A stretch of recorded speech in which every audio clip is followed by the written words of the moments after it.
Ryan Coogler, or as I like to call him, the Black Steven Spielberg, is one of the most influential filmmakers of this generation, and one of the rare directors in Hollywood who's never had a single flop. His career is the physical manifestation of a director being artistically authentic and commercially bankable. Being a filmmaker is about being a storyteller. You know, and what does storytelling mean?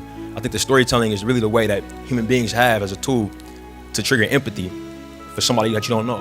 In this video, we're breaking down every film directed by Ryan Coogler, exploring the stories, the budgets, and the profitability of each movie to see how he built one of the strongest and most consistent filmographies in contemporary cinema.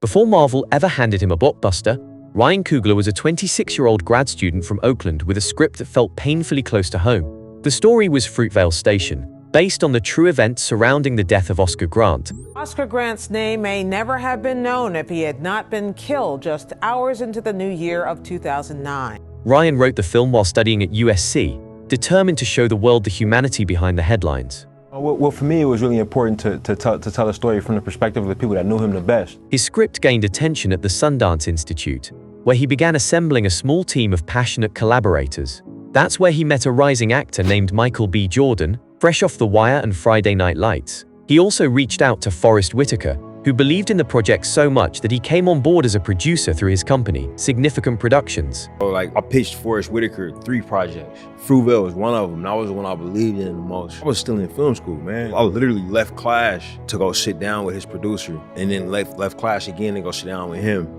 With barely any money and no studio backing, Coogler shot the film guerrilla style in Oakland, even filming some scenes at the actual Fruitvale Station where the tragedy occurred.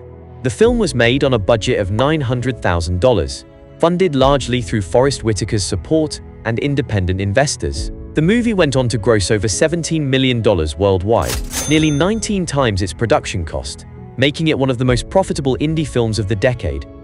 Almost overnight, studios saw him not just as a promising new director, but as a storyteller who could merge social commentary with universal emotion, someone who could make small stories feel monumental.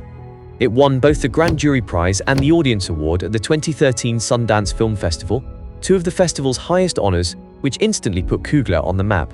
And with a 94% critic rating and awards pouring in from every major festival, Ryan Coogler had proven himself.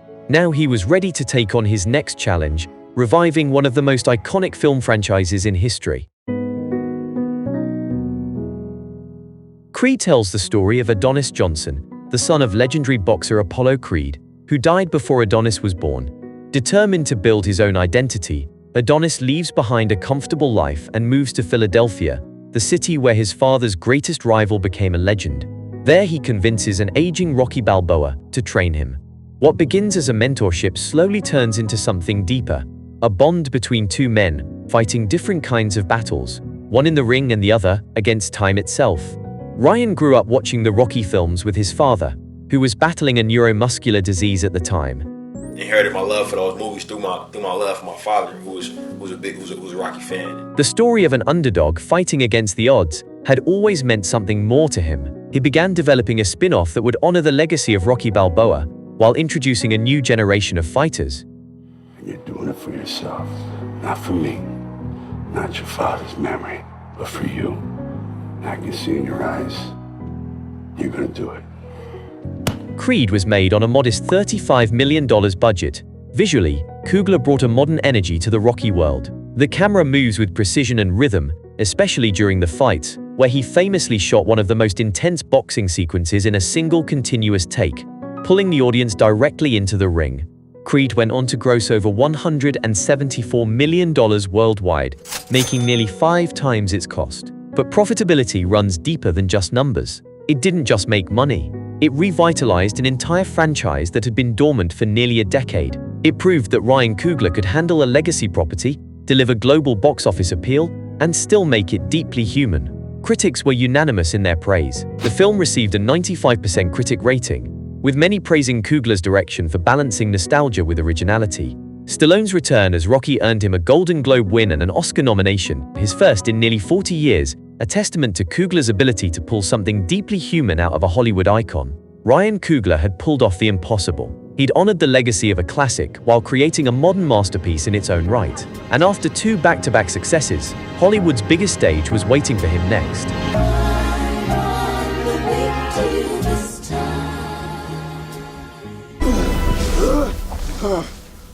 Breathe. T'Challa, breathe. Breathe. In early 2016, Marvel Studios approached Ryan Coogler to direct Black Panther. Kevin Feige and producer Nate Moore were searching for a filmmaker who could bring authenticity, culture, and heart to a superhero the world barely knew.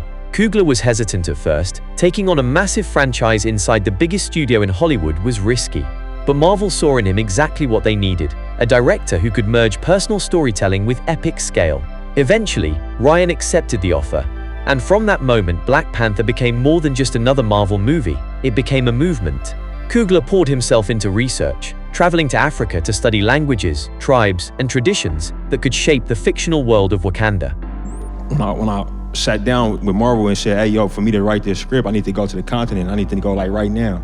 I had a lot of pain inside of me due to not being able to, know my ancestry and only being able to access that wound. Black Panther picks up after the events of Captain America's Civil War. Following his father's death, T'Challa returns home to Wakanda to take his rightful place as king. But his rule is challenged by Eric Killmonger, a warrior with royal blood of his own, and a painful past rooted in Wakanda's decision to isolate itself from the rest of the world. With a budget of $200 million, Black Panther was unlike anything Marvel had ever done. Coogler infused it with African symbolism, ancestral spirituality, and a regal sense of pride. Every costume, drumbeat, and line of dialogue carried meaning. Black Panther took over the box office that year, grossing over $1.3 billion worldwide, becoming the second highest-grossing solo superhero debut ever.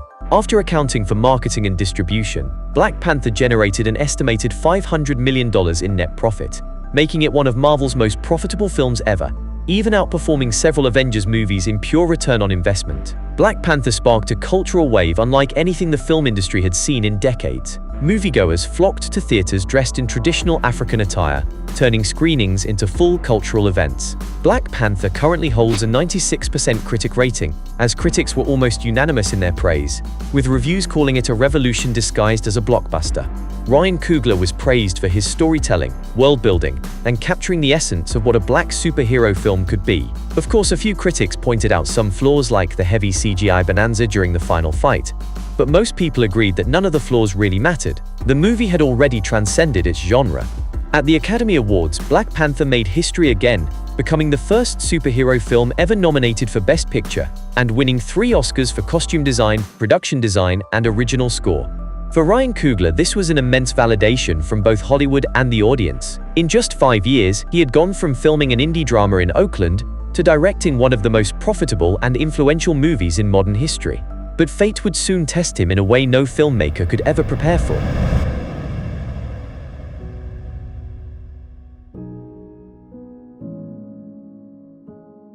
After the unfortunate untimely passing of Chadwick Boseman, Marvel made the decision not to recast the role, honoring his legacy instead of replacing it.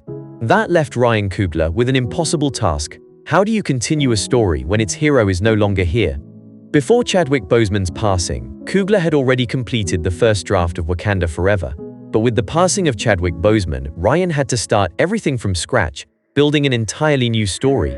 One not about a king reclaiming his throne, but about a nation learning to carry on without its leader. It was really a byproduct of losing Chad and by proxy for us, in our film family losing T'Challa, and we had to reframe the story.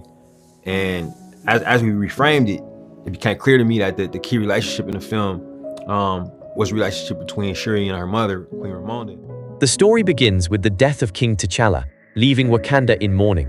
His sister Shuri grapples with guilt, while Queen Ramonda tries to hold the kingdom together as outside nations grow desperate to seize Wakanda's vibranium. With a reported production budget of around $250 million, it ranked among the most expensive films Marvel had ever produced. But the high cost came with reason. Much of the budget went into rebuilding the story from the ground up. Because Coogler completely rewrote the story after Boseman's death, several major sets, costumes, and sequences from the original version had to be scrapped and redesigned. The film also faced significant pandemic-related setbacks. Production paused multiple times due to that forbidden Chinese virus, and injuries sustained by actress Letitia Wright delayed filming for months. These interruptions extended the schedule and added tens of millions to the cost. Marketing alone reportedly crossed $100 million, as Disney pushed to honor the film's emotional weight while maintaining its blockbuster appeal. Despite those challenges, Wakanda Forever performed impressively at the box office, grossing over $859 million worldwide, including over $450 million domestically. While it didn't match the cultural explosion or billion-dollar heights of the first film, it still became one of the highest-grossing movies of 2022 and the most successful superhero film released that year. Critics praised the film's heart and maturity, giving it an 84% critic rating, as many described it as one of Marvel's most emotional and introspective films, a sequel that dared to slow down and sit with its pain instead of rushing past it. Angela Bassett's commanding performance as Queen Ramonda drew universal acclaim, earning her a Golden Globe win and an Oscar nomination, making her the first actor in Marvel history to receive that honor. But obviously not everyone was fully satisfied. Some critics and fans felt that while emotionally powerful, the film's storyline lacked focus, torn between honoring T'Challa's legacy and introducing new subplots. Personally, I'm more of a fan of the first film than this one.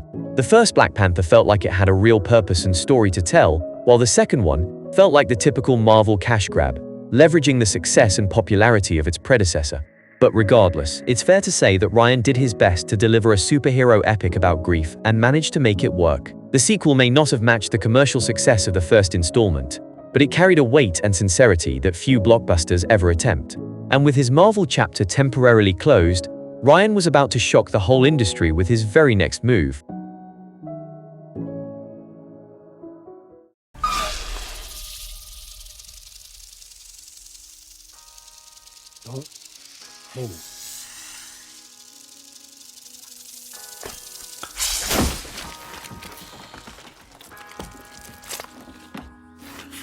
Set in 1930s Mississippi, Sinners follows the legendary notorious twin brothers, Smoke and Stack Moore, who return home from Chicago to open a juke joint and rebuild their lives. But beneath the music and southern charm lies something more sinister, a supernatural evil vampire bad guy who feeds on people in town. As violence and fear spread, the brothers are pulled into a battle that blurs the line between faith and damnation. After the massive success of Wakanda Forever, Ryan Coogler wanted to return to something original, a story completely his own. He began writing Sinners in 2023, drawing inspiration from his family's roots in the American South and his lifelong fascination with blues music and spirituality. And coming off of spending so much time making 2 comic book movies and a boxing movie, and I wanted to make something original. I was really from my soul, and about what I'm interested in before it was too late. The project was first announced in early 2024, triggering a heated bidding war among major studios. Warner Bros. Ultimately won, giving Coogler something almost unheard of for a filmmaker in his 30s: complete creative control. That included final cut, meaning he had the last word on how the film looked and felt, and first dollar gross participation, a rare deal where the director begins earning a share of the film's profits from the very first ticket sold, before the studio even recoups its costs. It was a sign of how much confidence Warner Bros. Had in Coogler, treating him not just as a director, but as a brand in himself. With its period setting, dual performances by Michael B. Jordan, extensive practical sets, and large-scale VFX work for the supernatural elements, the film's budget climbed to around $100 million. Filming on 70mm IMAX film stock also increased costs dramatically, but the studio believed the visual quality would give Sinners the kind of timeless look reserved for modern classics.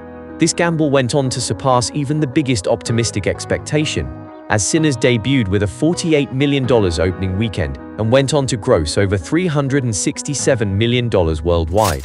For an original non-franchise film, especially in a post-superhero-dominated market, the results were exceptional. After accounting for distribution and marketing, analysts estimated the film's net profit to over $100 million, making it one of the few original big-budget films of the decade to achieve real commercial success. And because of Coogler's first dollar gross deal, he began earning profit participation immediately, marking his first major financial win outside of Marvel. With 6 films and no flops, Ryan has reached a place most filmmakers spend a lifetime chasing. His work stands as a bridge between generations, honoring the past while shaping the future. Out of all the new fancy-pantsy directors we have in Hollywood today, Ryan Coogler is without a doubt one of those people I believe would define cinema for his generation. And at just 38, his greatest work may still be ahead of him. If you enjoyed this breakdown, please leave a like for the algorithm and consider subscribing to the channel so you don't miss the next episode. Thank you so much for watching.